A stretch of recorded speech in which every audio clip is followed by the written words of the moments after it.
সব প্রাণীকেই মৃত্যুর স্বাদ গ্রহণ করতে হবে, কিন্তু কিছু মৃত্যু এমন হয় যা কাঁদিয়ে যায় কোটি মানুষের মন, আবার দিয়ে যায় এক স্বর্গীয় প্রশান্তি।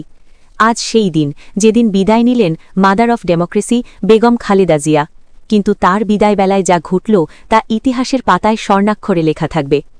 জানাজার নামাজে ইমামতি বা শ্রদ্ধা জানাতে সামনে এলেন জাতির অভিভাবক নোবেলজয়ী ড মুহাম্মদ ইউনুস।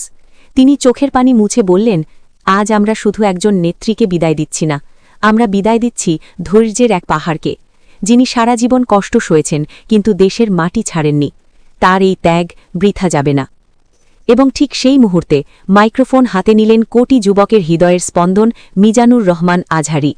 তিনি যা বললেন তার শুনে উপস্থিত লক্ষ জনতা কান্নায় ভেঙে পড়লেও অন্তরে পেলেন অদ্ভুত এক শান্তি। আজহারি বললেন, আমি যখন খাটিয়ার পাশে দাঁড়ালাম, বিশ্বাস করুন আমি কোনো মৃত মানুষের মুখ দেখিনি। মনে হল তিনি যেন গভীর শান্তিতে ঘুমাচ্ছেন, আর তার চেহারা থেকে এক অদ্ভুত নূর ঠিকরে বেরোচ্ছে। আজহারি হুজুর আরও বললেন, আল্লাহর অলিদের মৃত্যুতে প্রকৃতিও শোক করে, আবার সুসংবাদও দেয়। কবরের পাশ থেকে এক জান্নাতি সুবাস যেন ভেসে আসছিল। দুনিয়ার কোনো আতরের গন্ধ এমন হয় না।